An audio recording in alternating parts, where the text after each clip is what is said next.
Hi. Hi, it's Frank from Boston. I'm here in Aruba with my family in Ortegas, enjoying the vacation to visit our relationships with our family.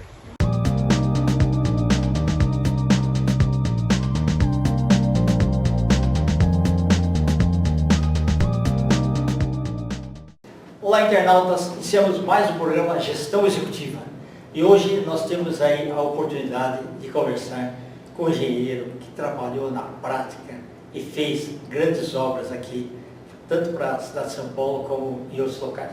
Rogério Romanek, muito prazer em tê-lo aqui. Prazer, nosso. Gratidão pelo seu tempo, tá? E dedicação. Não, é sempre bom a gente estar em contato aí com o pessoal, porque eu não tenho muita prática de ficar conversando com internautas, né? Então essa é uma oportunidade que a gente tem de poder divulgar um pouco o nosso trabalho, a nossa experiência e por que até hoje eu consigo seguir nessa atividade, né? Que é tão, às vezes para uns é tão difícil, para mim às vezes é muito fácil no sentido teórico e às vezes é um pouco difícil no sentido humano, interrelacional. Perfeito. E é sempre assim, todo projeto é um desafio. Cada projeto é um desafio. Eu comecei minha carreira com um desafio muito significativo. Meu primeiro estágio, eu estava no terceiro ano da faculdade, eu fiz a Poli, e a Poli, como vocês sabem, é uma faculdade muito exigente, é uma universidade da USP, e tem um alto grau de exigência. Mas, por problemas financeiros, eu vim de uma família relativamente pouco abastada, e eu tinha necessidade de comprar livros, de fazer apostilas, enfim, me locomover. A USP fica num local distante de onde eu residia, 16 quilômetros, então tinha um trajeto para fazer. Deixa eu só falar agora. Pessoal, naquela época não tinha metrô, não, viu? Era no busão mesmo, era no busão. Então, eu comecei a procurar estágio no terceiro ano, e um dos primeiros estágios que me apareceu foi de desenho. Desenho técnico. Desenho técnico. Naquela época era prancheta. Era prancheta, tecnígrafo, caneta nanquim. Régua T. E eu ainda não tinha tido a disciplina na sua totalidade, ou seja, eu desenhava alguma coisa em casa, naquela época que fazia planta para conservação, né? Perfeito. É uma coisa muito doméstica. Mas na entrevista, o engenheiro que me entrevistou, Dr. Diamantino, já falecido, ele falou: "Você sabe desenhar?" Sei. Era Diamantino da Silva, não é? Não, Diamantino Brizo. Ok. Você sabe desenhar? Sei. Você pode vir mais tarde fazer um teste? Posso. É ali naquela prancheta. Perfeito. Bom, fui à tarde. Graças a Deus ele deixou a planta lá para eu copiar uma planta. E na frente tinha um outro rapaz que estava lá na sala e desenhando lá perfeitamente. Eu não sabia nem mexer com o tecnígrafo. O tecnígrafo, para quem não sabe, é uma mesa que você balanceia com o pé, a inclinação, e a régua ela tem uma movimentação já coordenada. Aquilo para mim eu só tinha a régua T na escola, né? Aí, primeira dúvida, como é que mexe naquela coisa para ela ficar, né? Certo. Aí, não, aqui no pedal, tal. Aí, segunda dúvida, como é que faço a caneta nanquim funcionar? Porque passava a caneta, ela não funcionava, né? Naquela época a caneta você tinha que ficar limpando, não sei o quê. Exato. Bom, demorei um pouquinho para pegar a coisa, mas eu fiz um desenho ruim, muito ruim, mas saiu, né? Quando o engenheiro voltou assim e falou assim: entendi. Eu sei que você precisa de estágio, mas você precisa melhorar muito. Tá bom, então fica para a próxima. Não fica para a próxima, não. Eu vou querer você aqui. Eu quero que você faça também a parte dos cálculos. Eu vi que nas tuas notas você tem muito boas notas. Então essa parte de cálculo você vai compensar a tua deficiência em desenho. E com o tempo você vai pegando o desenho. E assim foi. É bom, né, que tenha pessoas que pensem desse jeito, né? Então foi uma oportunidade que me foi dada, e aí a partir daí eu comecei o estágio na parte de desenho. No ano seguinte eu já fui para a parte de cálculo, só que não mais nessa empresa, na Figueiredo Ferraz, que é uma empresa até hoje renomada na parte de estruturas, né? E aí me alavancou muito essa parte estrutural, fundações, estruturas enterradas, o departamento que eu fui, departamento de metrô, obras enterradas, o sistema cut and forward, que é aquela parte que se escava com os perfis estroncados contra o terreno. Hoje em dia é mais o tatuzão, né? Tinha que fazer vala aberta. Então eu trabalhei nessa área, e aí o volume de trabalho e a dificuldade de cada uma das execuções eram maiores e é mais ou menos de acordo com o que a Poli exigia, em termos de ponte, em termos de ferrovias e tudo mais. Então, obras muito pesadas, que a gente chama, né? Então, e que o cálculo é uma coisa fundamental. É uma coisa fundamental. E a partir daí, eu fiz uma carreira dentro da Figueiredo, de 8 ou 9 anos, e infelizmente, por questões financeiras, ela não teve mais condições de superar as ofertas de mercado. E o mercado me captou para fazer coordenação de projeto lá em outros lugares. Mas enfim, encurtando um pouco a história, senão não vai ter vídeo que vai aguentar. Eu hoje sou um entusiasta da estrutura metálica. Os prédios hoje quase todos. Quase todos, né? E a velocidade que você tem de execução, a limpeza da obra, são coisas que chamam a atenção. E por incrível que pareça, aqui em São Paulo tem grandes obras de estrutura metálica, mas o interior me chamou para fazer, sabe o quê? Residências de alto padrão. Então, hoje eu tenho... Interior, mas cidades de maior porte. Sim, na verdade são cidades mais... tem uma proximidade de São Paulo e tem uma vida como um ambiente de interior. Uma qualidade de vida, perfeito. Valinhos, perfeito. Atibaia, são essas cidades que são próximas de São Paulo. É perto também, né, professor? É perto. Então eu consigo conciliar uma parte da minha vida escritório em São Paulo e uma parte da minha vida em campo, né, na cidade de Vinhedo, onde eu tenho o maior número de obras lá. Não, e é gostoso porque você respira outro ar, vê outras pessoas, né? Muda o ambiente completamente. Por exemplo, eu saio daqui, às vezes o tempo está fechado, né? Lá é outra coisa, hein? Lá é um sol para cada um. É muito quente. E quando chove também. É um dilúvio para cada um. Perfeito. Então, essas diferenças entre o ambiente de trabalho lá e o ambiente de trabalho aqui dão essa dinâmica de a gente, às vezes, se reacomodar pessoalmente, né? Tem que estar atento a essas mudanças, né? E uma residência com estrutura metálica é mais rápido também, né? É mais rápido e mais leve. E aí isso interfere em custo. Sim. Porque se você tem uma estrutura de concreto, eu também faço muito concreto, né? E às vezes você tem exigência da arquitetura, né? Normalmente você está vinculado a um arquiteto que faz a concepção conceitual do imóvel e tal. Sim. E aí você, por questões desse conceito, você usa concreto. Só que o concreto, ele pesa 2,5 toneladas por metro cúbico. Ou seja, as fundações que você tem para uma estrutura, mesmo residencial, em concreto, te exige mais carga, mais capacidade de carga do que uma residência executada em estrutura metálica. Isso incide em custo. Sim. E hoje em dia, 90% da decisão executiva passa pela área de custos. E todo mundo quer, né? Em qualquer tipo de atividade, o diretor financeiro, ele não quer saber se está muito bonito ou se ele quer saber... Não, ele quer bonito, sim. Mas ele quer menos custos. Então ele pergunta, o que é mais barato, você fazer metálico ou você fazer concreto? Para esses loans aqui, hoje em dia, todo mundo quer, né, salão aberto, não quer pilar no meio, não quer nada. Exato. Né? Vai fazer concreto, a viga fica muito alta, muito pesada. Sim. Então você tem que aumentar o pé direito para esconder a viga num forro falso, portanto mais custo.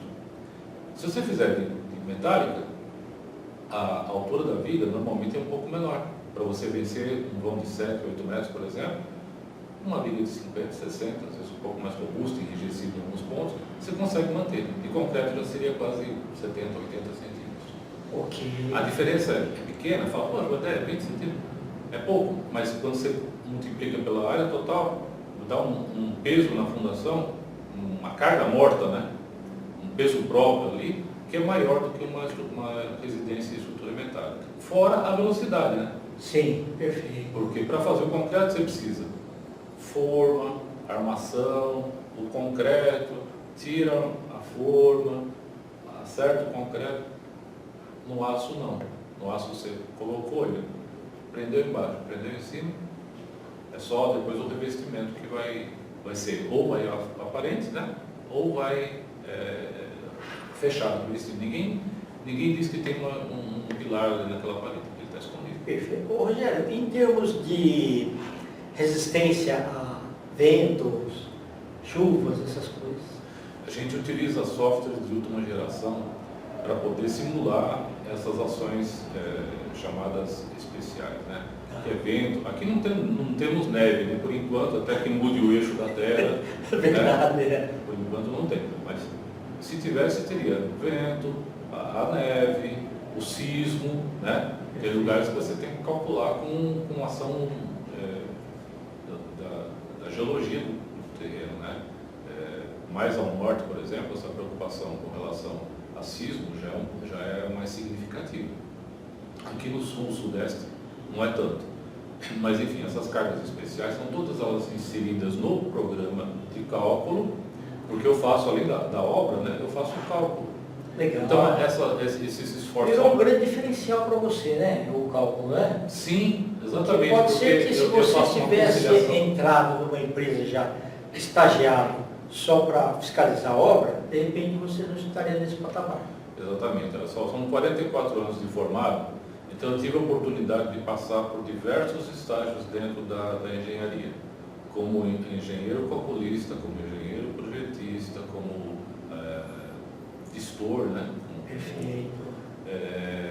Auditor, coordenador de obras, diretor de obra, diretor de projeto, fui diretor de projeto de firma multinacional espanhola sediada no Brasil. Então, isso me deu a oportunidade de ter um leque de conhecimento muito grande. Então, como você falou, cada projeto é diferente, né? Então, você olha o projeto, aí você enxerga, na hora que você vê a arquitetura, você vê os pontos mais adequados para você posicionar pilar, para atender o arquiteto quando ele quer balanço de 4 metros. Exato. E a casa em cima e nada embaixo, isso é bom, né? Niemeyer gostava bastante. Exato. As estruturas muito leves, né? Você olha assim e fala, como é que isso leves, abertas, Então, isso tem uma mágica atrás de tudo isso, que é o cálculo, vamos dizer, sistemático. Você faz uma hipótese, né? E testa. Aí não deu certo. Aí coloca o pilar em outro lugar. Se você fizesse isso na mão, na época que eu me formei, demoraria pelo menos um mês fazendo um pré-cálculo. Sim, olha, hoje em dia, a gente vendo lá o MASP, por exemplo, na ocasião que foi feito os cálculos, não tinha computador nem nada. O professor que fez o MASP, ele foi meu professor. Tá. E ele comentou, no primeiro dia que ele veio, ele falou assim, olha, eu sou 5º dan de karatê. Muito bem, o que isso tem a ver com a estrutura? Tem a ver porque quando foi para tirar o escoramento do MASP, ninguém queria tirar. Ninguém queria ficar embaixo. Eu fui dando chute nos pontaletes para mostrar para o pessoal o quanto era resistente, o quanto estava bem calculado e assim. Interessante. Esse é um episódio que eu não deixo de lembrar, porque mostra a responsabilidade e a seriedade com que a pessoa faz o cálculo, desde aquela época, né? Perfeito. Então, e ver que o MASP hoje até hoje é um ícone aqui de São Paulo, né? Um dos marcos de São Paulo, e esse professor foi fantástico. E era da Figueiredo de Ferraz também. Okay. Então, assim, eu acho que a gente acaba, até hoje estou na área de engenharia porque eu sou fascinado, eu faço aquilo que eu gosto. Não é só obrigação, é prazeroso também. É prazeroso, exatamente. E você trazer a realidade para as pessoas que têm um sonho de ter uma residência, de ter o seu imóvel diferenciado, de ter a coisa bem executada. Então, eu me sinto parte integrante desse sonho. Isso é importante. Ô, Rogério, uma pergunta pessoal. Eu e você estudamos uma época que tudo era analógico, né? Quando começaram a chegar aí, internet, os novos softwares, como que foi para você? Foi uma luta interior muito grande, porque eu, como desenhista de prancheta, técnico, etc., eu trabalhei com prancheta pelo menos uns 10 anos. Mesmo depois de formado. Aí falou que não podia mais caneta nem nada. Então, de repente começou o pessoal a fazer os cálculos utilizando software. Naquela época. O CAD para fazer o desenho, né? Isso. Mas o cálculo em si, essa foi a grande retomada, né? É você reaprender a pensar utilizando o software, porque o software, ele não faz tudo. Pelo contrário. Você configurar tudo. Tem que configurar e saber se o resultado está coerente. Porque tem muita gente que pensa que entra o porco e sai linguiça. Né? Mas não é assim não. Exatamente. Você tem que verificar se os dados que você está entrando estão adequados, se a sobrecarga está na unidade certa, se você não está colocando carga demais, aquilo vai ficar extremamente pesado e, portanto, financeiramente inadequado. Então, tem uma série de nuances que você precisa ter na hora do cálculo, essa sensibilidade, que eu acredito que, pelo fato de ter passado pela fase analógica, isso me deu muita facilidade de entender. Dá uma visão crítica até no seguinte: opa, algo tem que ser errado. Algo está errado. Isso você tem essa análise crítica, fala, poxa, mas esse pilar não podia estar com 200 ferros como está aqui, porque alguma coisa aconteceu, aí você vai procurar qual é a origem errada. Então, o software tem essa facilidade, mas tem uma arapuca em que muitos engenheiros acabam executando alguma coisa errada em termos de projeto, porque acreditam fielmente no resultado que sai do software sem uma análise pessoal, como você falou, opa, tem alguma coisa que está errada. Então a gente usa esses softwares, mas sempre faço essa análise pessoal para ver se não está muito discrepante daquilo que eu imaginava fazer se fosse analógico. É isso que faz de você um grande profissional. Parabéns. Obrigado. Você vê que você me fez lembrar o episódio do Palace 2, lá do Rio de Janeiro, lá do Sérgio Naia. É que usou areia da praia para fazer o prédio. Então, foi até crítico, né? O uso de materiais inadequados. Né? Pode ter até o projeto perfeito, o projeto certo, mas executado de maneira errada. Então, tem duas... O barato sai caro. O barato sai caro. Você faz um cálculo para usar um determinado volume de concreto, uma determinada armação, e de repente, por questões A ou B ou C, o engenheiro executor utiliza materiais inadequados, ou o ferro menor, ou a quantidade de aço menor. Mas esse pilar acho que está muito carregado, não precisa ser. Então, ele tem a impressão de que aquele pilar está muito carregado, mas ele esquece que a carga vem de cima para baixo. Exatamente. Porque até hoje a lei da gravidade não foi revogada. Ainda não foi a plenária. Então, quando ele olha, não precisa de tudo isso não, e acha que por conta própria ele pode mudar as características do material. Não pode. Não é assim. Qualquer modificação que você tiver em obra, você tem que consultar o engenheiro calculista ou o engenheiro responsável do setor que você está mudando. Pode ser até a parte elétrica, você que é companheiro elétrico e de tecnologia. Telecomunicações, então é pior ainda, porque você usa às vezes cabo inadequado, categorias de cabo, ou os circuitos muito sobrecarregados, o outro muito leve. Então você tem essa distribuição de circuitação também que é importante na parte elétrica para não ocasionar esse superaquecimento dos cabos e eventual incêndio, coisa que vale. Então, todas as áreas de engenharia têm essa peculiaridade. Você tem um lado teórico de muito assertivo, né? E um lado executivo que às vezes tenta interpretar aquilo de uma maneira mais displicente. Então precisa estar sempre atento a essas duas pontas na hora de executar. É isso? Perfeito. Sérgio, nós estamos nas instantes finais, tá? Eu quero que você volte outras vezes, porque tem conteúdo aí muito bom. E eu queria que você deixasse uma mensagem para os nossos internautas, principalmente aqueles que estão no ensino médio, estão pensando, será que eu faço engenharia civil ou não? Eu queria que você deixasse uma mensagem para ele e seus contatos.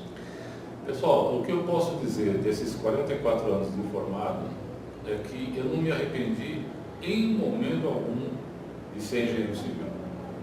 Por quê? A engenharia civil é aquela que materializa o sonho. É aquela que torna obras em ícones de arquitetura e execução. É aquela que teve, durante esse trajeto todo do crescimento dos países em geral, um avanço enorme, extremamente grande. Não só aqui no Brasil, como principalmente fora, onde a estrutura metálica, principalmente, faz prédios de 1 km, 1,5 km de altura. Como é que pode isso? Na época que eu me formei, era impensável fazer uma coisa dessa. Então, qual foi o avanço, qual foi o progresso da engenharia civil nesse meio tempo? E qual vai ser, daqui para frente, a utilização de novos materiais que estão sendo já testados com alta performance e pequena dimensão? Qual vai ser o resultado disso? Perfeito. Vai estar na mão dessa geração que vai entrar agora para a engenharia civil e vai ter nas mãos ferramentas muito mais potentes do que aquelas que a gente teve quando nos formamos e muito mais potentes do que aquelas que nós dispomos no presente momento. Os softwares são cada vez mais apurados, então está na mão de vocês, dessa geração que está vindo agora, de se tornarem engenheiros do futuro, fazendo países melhores, pontes melhores, mais seguras e cada vez mais bonitas. E parabéns àqueles que escolherem essa profissão, porque é uma profissão fascinante. E seus contatos? Bom, meu WhatsApp é 11 96075 2800. Meu e-mail rogerio.romanek, com K mudo no fim, @gmail.com. Fernaldas, com os agradecimentos então a esse brilhante executor de obras, engenheiro fantástico e digno de notas em todas as obras que ele faz, em todas as sugestões que ele faz, né? Rogério Romanek, nós finalizamos mais uma Gestão Executiva. Grande abraço e até a próxima.